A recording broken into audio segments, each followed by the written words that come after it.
ঝড়ে লন্ডভন্ড বাঁকুড়ার বড়জোড়ার দেজুরি গ্রাম, ক্ষতিগ্রস্ত 25টি বাড়ি। গতকাল সন্ধ্যায় ঝড় বৃষ্টিতে বিপত্তি, গ্রাম পরিদর্শনে বড়জোড়ার বিধায়ক অলোক মুখোপাধ্যায়।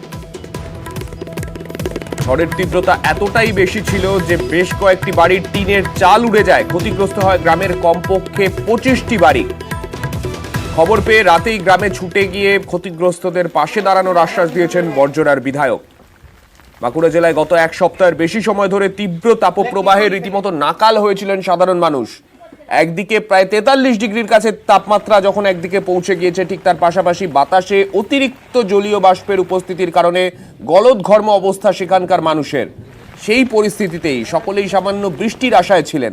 তার মধ্যেই দেখতে পেলাম যে ছবি, ঝড়ে কার্যত লন্ডভন্ড হয়ে গেছে বড়জোড়ার এই গ্রাম।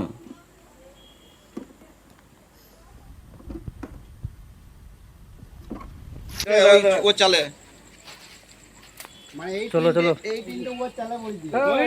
हाँ काकू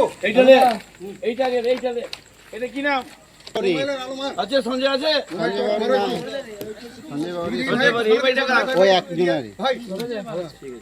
বৃষ্টি এলো, বৃষ্টি আসার পর থেকে একবারে ঝড়, প্রচন্ড হারে ঝড় এসে পরে টিন ফিন তুলে দিল, কুড়ো টুড়ো সব ভিজে গেল। মোটামুটি গোটা 25 ঘর বাড়ি এরকম ভাব চাল উড়ে গেছে, টিনের চালই ম্যাক্সিমাম গেছে। দোকান পুরো আনসেফটি হয়ে গেছে। আজ আমার সমস্ত কিছু মালপত্র আছে, কোনো সিকিউরিটি নেই। প্রায় 14-15খানা বাড়ি পড়ে গেছে। ভিডিও সাহেবকে জানালাম, আইসিকেও বলেছি, ইলেকট্রিক অফিসে এসে গেছে, যাতে লাইনটা দিয়ে দেওয়া হয়। সরকারি ভাবে যতটা পারবো আমরা তাদের সহযোগিতা করবো।